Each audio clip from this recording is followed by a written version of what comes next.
Hello dear friends, आज हम जिस टॉपिक की बात करने जा रहे हैं उसे आप लोगों में से ज़्यादातर स्टूडेंट्स 11th एवं 12th क्लास में पढ़े होंगे।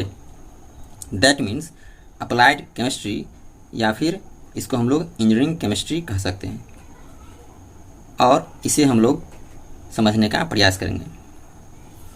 ये क्लास उन सभी स्टूडेंट के साथ साथ उन सभी के लिए भी महत्वपूर्ण है जो पहली बार इसका अध्ययन करेंगे। इस टॉपिक में हम केमिस्ट्री के एप्लीकेशंस के बारे में पढ़ेंगे। दैट मीन्स इसका यूज हम विभिन्न प्रकार के धातु यौगिकों, अकार्बनिक और कार्बनिक यौगिकों, पॉलीमर, प्रोटीन, फ्यूल और लुब्रिकेंट्स इत्यादि के फॉर्मेशन में देखेंगे। एवं फ्रेंड्स, इसको हम लोग आगे सिलेबस के अकॉर्डिंग एक एक करके अच्छी तरह से अध्ययन करके समझने का प्रयास करेंगे। फिर भी अगर इस टॉपिक से संबंधित किसी भी प्रकार की समस्या आती है तो कमेंट करना न भूलें।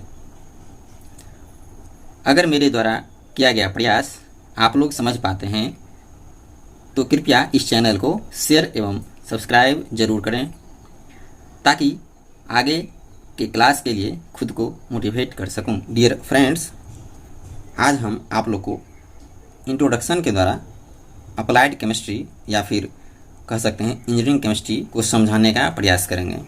इसके लिए सबसे पहले हम ये समझने का प्रयास करते हैं कि अप्लाइड केमिस्ट्री या फिर इंजीनियरिंग केमिस्ट्री किसे कहते हैं। अभी तक आप लोगों ने जो भी केमिस्ट्री पढ़ा होगा उसका एप्लीकेशंस या उसका यूज हम किस प्रकार करेंगे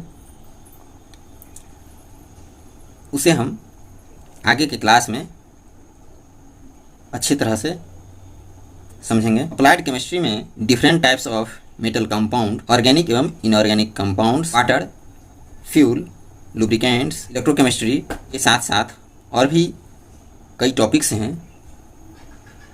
जो हमें पढ़ने होते हैं। लेकिन फ्रेंड्स, आप लोगों को एसबीटी बिहार के सिलेबस में कुछ टॉपिक्स को कवर किया गया है ताकि आप उसे समझते हुए अपनी समझ को इंजीनियरिंग केमिस्ट्री के बारे में और विकसित कर सकें। यहाँ पर फ्रेंड्स, एसबीटी बिहार के सिलेबस में इस टॉपिक का मार्क्स डिस्ट्रीब्यूशन किस प्रकार है तो सबसे पहले समझते हैं। आप लोगों को इस टॉपिक का एग्ज़ाम 100 मार्क्स का होगा, जिसमें कि 17 मार्क्स का क्वेश्चन एक्सटर्नल एग्ज़ाम में पूछा जाएगा एवं 30 मार्क्स का इंटरनल एग्ज़ाम होगा।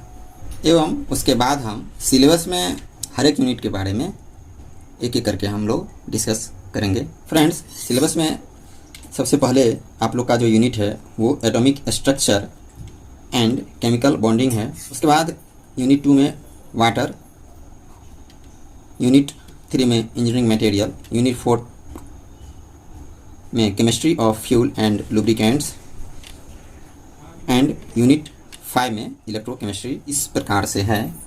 फ्रेंड्स, यहाँ पर यूनिट 1 में atomic structure and chemical bonding के बारे में हम लोग को पढ़ना है। इस टॉपिक को आप लोगों में से ज़्यादातर स्टूडेंट पढ़ा होगा, फिर भी आज हम इस क्लास के माध्यम से उन सभी स्टूडेंट्स के लिए एक बार डिस्कस करेंगे जो कि पहली बार इसका अध्ययन कर रहे हैं। यूनिट 1 के एटॉमिक स्ट्रक्चर टॉपिक को सबसे पहले हम डिस्कस करेंगे। आफ्टर दैट केमिकल बॉन्डिंग को डिस्कस करेंगे। एटॉमिक स्ट्रक्चर दैट मीन्स परमाणु संरचना हम लोग इंट्रोडक्शन के माध्यम से समझने का प्रयास करेंगे। पहला पॉइंट है मेरा, the word atom in Greek means indivisible, that is an ultimate particle which can not be further subdivided. That means atom word जो है वो ग्रीक से आया है, जिसका मतलब अविभाज्य होता है। दैट मीन्स जिसे हम लोग विभाजित नहीं कर सकते। एवं दैट मीन्स परमाणु को पदार्थ का अंतिम कण माना जाता है और जिसे हम आगे विभाजित नहीं कर सकते हैं। यह कंसेप्ट पदार्थ के परमाणु सिद्धांत में सबसे पहले आया था, जिसको सबसे पहले जॉन डाल्टन द्वारा दिया गया था। इस सिद्धांत को 19वीं शताब्दी में दैट मीन्स 1808 ईयर्स में जॉन डाल्टन ने प्रस्तावित किया था। That means all matters ultimately consist of A small particle called atoms was conceived by scientist John Dalton. अब हम लोग मॉडर्न आइडियाज़ या फिर कर सकते हैं कि मॉडर्न व्यू पॉइंट देखते हैं। Modern ideas means after concept of John Dalton. इसमें सबसे पहले atoms are made up 3 fundamental particles likes electron, proton and neutrons. That means atoms 3 fundamental particle electron, protons एवं न्यूट्रॉन से बने होते हैं। इसके बाद scientist John Thomson was first suggested that the existence of electron in atom। that means scientist John Thomson सबसे पहली बार suggest किया कि परमाणु में इलेक्ट्रॉन का एग्जिस्टेंस होता है।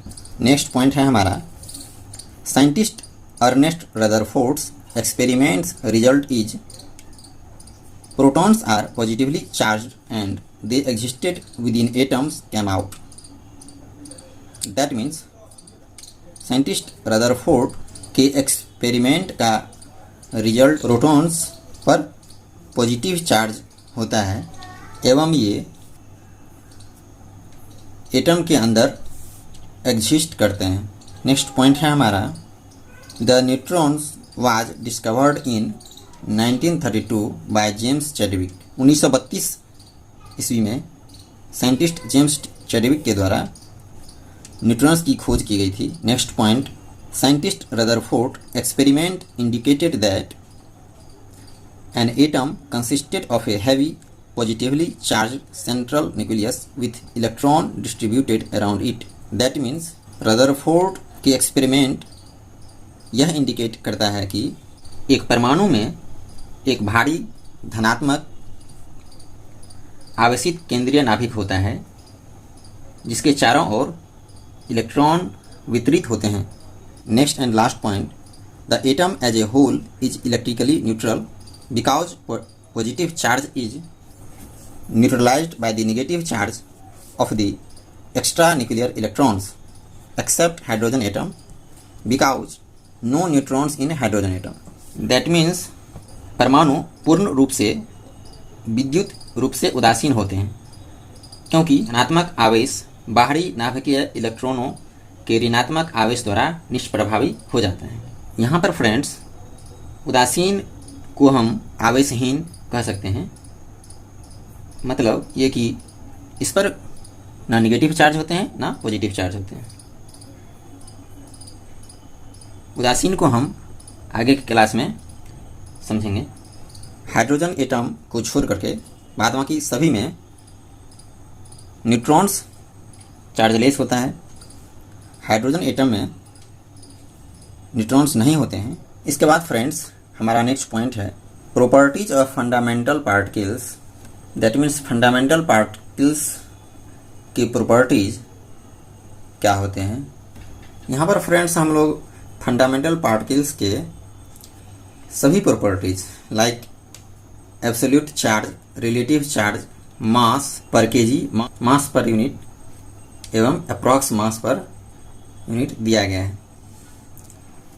तो जिसे आप लोग फ्रेंड्स एक एक करके यहाँ पर टेबल में देख सकते हैं।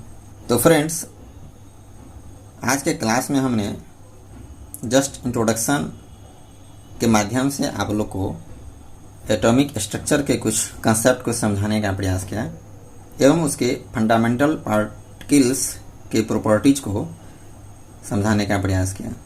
हमें उम्मीद है कि आप लोग इसे समझेंगे एवं किसी प्रकार की समस्या आती है तो प्लीज़ कमेंट ज़रूर करें। आज के क्लास में बस इतना ही। नेक्स्ट क्लास में हम एटॉमिक स्ट्रक्चर के नए topic Rutherford model of atom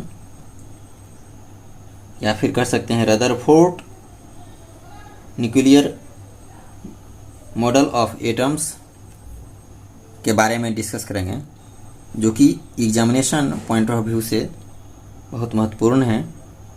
तब तक के लिए बहुत बहुत धन्यवाद।